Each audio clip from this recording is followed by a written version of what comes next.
Comme à son habitude, la Fashion Week amène avec elle à Paris son lot de glamour, d'exubérance dans les rues, sur les podiums et chez les people. Mais concrètement, à quoi sert vraiment la Fashion Week de Paris ? Depuis les années 70, les grandes maisons présentent pendant à peu près une semaine leurs collections à venir. Celles de l'été sont en janvier, celles de l'hiver en juin et juillet. On est donc à 6 Fashion Week à Paris et par an. 2 sont dédiées au prêt-à-porter féminin, 2 autres au prêt-à-porter masculin et les 2 dernières à la haute couture.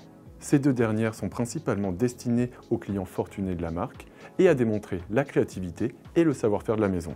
Mais à quoi servent donc les autres Fashion Week, celles dédiées au prêt-à-porter? Et pourquoi s'y rend-on? On a posé la question à Nicolas Dureau, styliste parisien et grand habitué des Fashion Week. J'y vais surtout en tant que styliste et en tant que directeur artistique. J'y vais pour voir les collections et voir aussi l'univers que créent les marques pour mettre en avant ces collections. Concrètement, ces Fashion Week sont en grande partie destinés à la presse et aux acheteurs des grands magasins. Les acheteurs, ce sont eux qui décident quels vêtements vont finir dans leur rayon. Depuis sa création, la Fashion Week a bien évolué.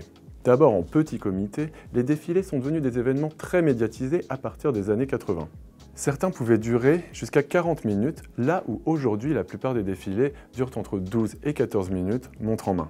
Au tournant des années 90, les défilés prennent des airs de spectacle, comme chez Thierry Mugler ou John Galliano. C'est aussi à cette époque que nous tombent du ciel les fameuses supermodèles. J'ai nommé Christy Turlington, Claudia Schiffer, Cindy Crawford et bien sûr Naomi Campbell. Dans les coulisses comme sur les podiums, les projecteurs se focalisent beaucoup moins aujourd'hui sur les mannequins, à l'exception de certains noms très connus comme les sœurs Hadid. On met davantage le focus sur les décors hors du commun et la scénographie. Les derniers défilés de Pharrell Williams pour Louis Vuitton le montrent bien, et la plupart de ceux organisés par Jacquemus aussi. Ce qu'on voit aussi, c'est que les marques multiplient les happenings, comme Coperni avec sa robe en peinture blanche sur le corps de Bella Hadid, ou leur robot à 4 pattes. Effectivement, il y a cette part de spectacle où tu as besoin que ton défilé fasse parler. Donc forcément, il faut créer un univers, il faut créer un moment et il faut que ce moment il soit réseaux sociaux friendly en fait. Un constat frappe aux yeux. Aujourd'hui, les défilés présentent entre 60 et 80 looks.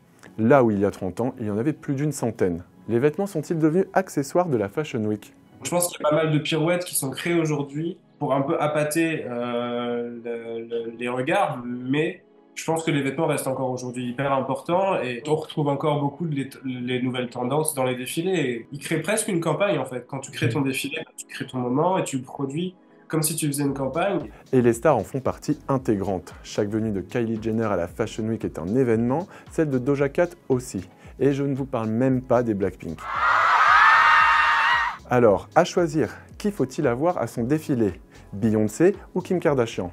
Nicolas Dureau, lui, a une autre idée. Pour moi, si tu dois inviter quelqu'un, c'est forcément Rihanna et ASAP qui sont aujourd'hui en haut de la pyramide, je trouve.